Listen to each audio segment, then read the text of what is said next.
Assalamualaikum warahmatullahi wabarakatuh.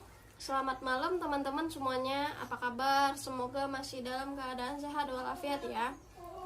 Baiklah, kami akan mempresentasikan hasil proyek kami dengan judul Analisa dan Perancangan Sistem Informasi Pencatatan Pengiriman Barang di PT Tiki Tangerang. Proyek ini salah satu tugas untuk memenuhi nilai UAS mata kuliah metode penelitian. Sebelumnya perkenalkan saya dengan Hemilda Juprita dan anggota kelompok saya Destia Retno Puspandari dan Salsa Helmina. Langsung saja, yang pertama itu latar belakang masalah. Kebutuhan pengiriman barang telah menjadi kebutuhan utama setiap individu. Semua individu membutuhkan pengiriman barang yang cepat dan aman untuk memastikan barang yang dikirimkan sampai pada waktu dan tempat yang tepat. Dalam kegiatan pemasaran, pengiriman barang berhubungan dengan distribusi, yaitu penyampaian barang dan jasa dari produsen kepada konsumen guna memenuhi kebutuhan manusia. Untuk memenuhi kebutuhan pengiriman barang, saat ini banyak lahir perusahaan jasa yang pengiriman yang terus berkembang dan bersaing untuk merebut pasar. Salah satu di antaranya adalah PT Tiki. Menurut Ciptono, jasa adalah setiap tindakan atau perbuatan yang dapat ditawarkan oleh suatu pihak kepada pihak lain yang pada dasarnya bersifat tidak berwujud fisik dan tidak menghasilkan kepemilikan sesuatu. Jasa pengiriman barang dan perdagangan memiliki hubungan yang paling saling mempengaruhi. Berkembangnya perdagangan sangat dipengaruhi oleh lahirnya jasa pengiriman barang. PT Tiki merupakan perusahaan yang bergerak dalam bidang pengiriman barang di Indonesia. PT Tiki tidak hanya melayani pengiriman barang dalam negeri, PT Tiki juga menyediakan jasa pengiriman barang ke luar negeri. Jaringan PT Tiki yang luas dan layanan yang profesional telah membantu dalam pendistribusian produk dan meningkatkan daya saing dalam pemasaran. Tingginya permintaan pengiriman barang di Indonesia tidak lepas dari campur tangan beberapa penyedia jasa pengiriman barang yang tumbuh di Indonesia.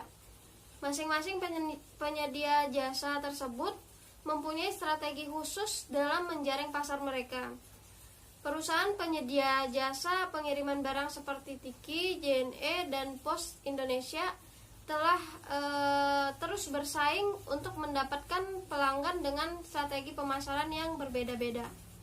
Menurut Kotler dan Keller 2009, pemasaran adalah sebuah proses kemasyarakatan di mana individu dan kelompok memperoleh apa yang mereka butuhkan dan inginkan dengan menciptakan, menawarkan secara bebas pertukaran produk dan jasa yang bernilai dengan pihak lain.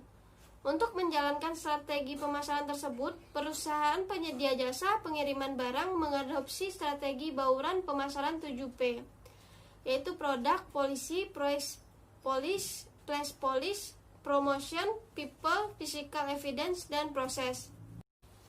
Maksud dan tujuan: menerapkan dan mempraktekkan ilmu pengetahuan yang telah didapat dalam perkuliahan. Yang kedua, membentuk pola pikir mahasiswa untuk menjadi pribadi yang memiliki wawasan pengetahuan. Yang ketiga, melakukan penelitian mengenai suatu masalah untuk menghasilkan pengetahuan baru dari penelaahan yang original. Nama saya Selmina ingin menjelaskan slide ke-7 dari makalah metode penelitian, yaitu analisa perusahaan dari PT Tiki. Yaitu visi dari perusahaannya menjadi yang terbaik dalam jasa pengiriman barang yang tercermin pada sistem profesional manajemen Tiki dan menjadi asas-asas yang melandasi filosofi Tiki, yaitu kualitas dan loyalitas sumber daya manusia merupakan sumber kunci sukses dalam menjalankan usaha. Selanjutnya, menciptakan bentuk layanan yang motivasi, yang inovatif, dan berorientasi kepada kebutuhan pelanggan. Yang ketiga, penggunaan teknologi modern yang komputerisasi merupakan syarat untuk dalam menjalankan roda usaha.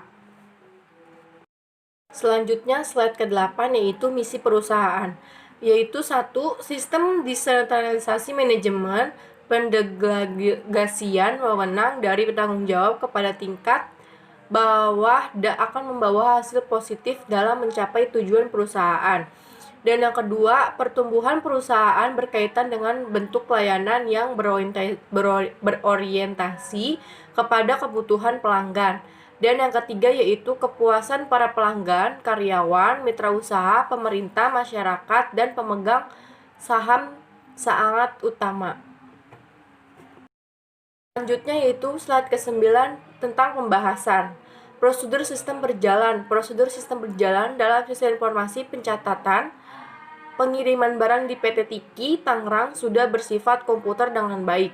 Berikut adalah prosedur sistem berjalan atau ada di PT Tiki Tangerang, yaitu 1. Prosedur pendaftaran, yang kedua ada prosedur pemeriksaan barang kiriman, dan yang ketiga ada prosedur pengiriman, dan yang keempat ada prosedur penerima barang.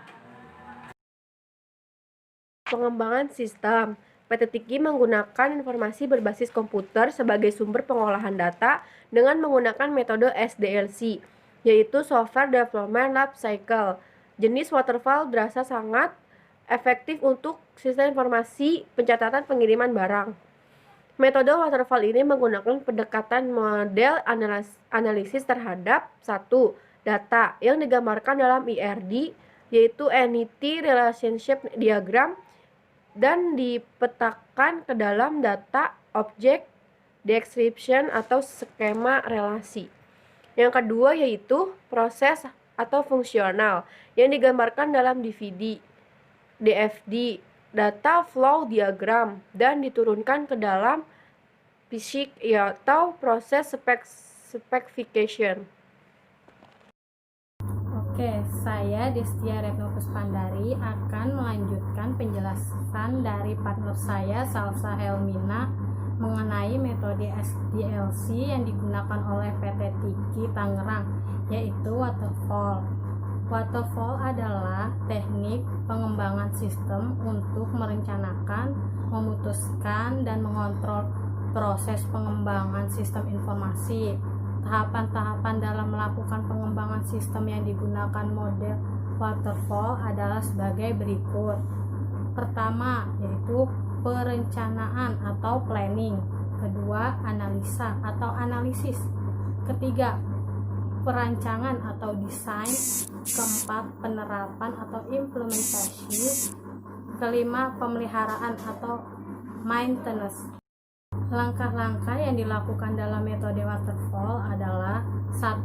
Melakukan survei ruang lingkup proyek dan kelayakannya. Kedua, mempelajari sistem yang sedang berjalan.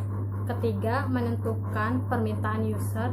Keempat, memiliki solusi atau perencanaan masalah yang paling baik. Kelima, menentukan perangkat keras atau hardware dan perangkat lunak atau software. Keenam, merancang perangkat lunak. Ketujuh, membangun perangkat lunak. Kedelapan, mengimplementasikan perangkat lunak. Kesembilan, memelihara dan melakukan perbaikan atau meningkatkan perangkat lunak apabila diperlukan. Oke, selanjutnya yaitu tampilan input dan output PT Tiki Tangerang. Ini ada tampilan input dari program PT Tiki, yaitu di sini ada nomor resi, tanggal, alamat, dan lain-lain. Nah, yang satunya yaitu ada output. Output itu biasanya berisi nomor resi. Oke, kesimpulan. Sebagai akhir dari bab penulisan makalah ini, kami memberi kesimpulan yang diambil setelah melakukan observasi di PT Tiki Tangerang, yaitu dari segi laporan pengiriman barang antara dokumen dan non-dokumen belum dipisah, sehingga bila ada kendala dalam pengirimannya susah untuk dilacak atau apakah ini dokumen atau non-dokumen. Adapun saran yang kami berikan yaitu pertama, dengan adanya perubahan sistem baru pada saat proses pengiriman paket dibuatkan terlebih dahulu kategori berdasarkan jenis barang. Apakah barang tersebut berjenis paket atau dokumen yang bernilai tinggi. Yang kedua, pada sistem yang baru dibuatkan kriteria pemisahan barang HVS dan non HVS yang mengurangi kekeliruan penginputan. Demikian hasil presentasi dari kelompok kami. Mohon maaf jika ada kesalahan. Kami tunggu untuk kritik dan sarannya ya teman-teman. Sekian dari kami. Assalamualaikum warahmatullahi wabarakatuh.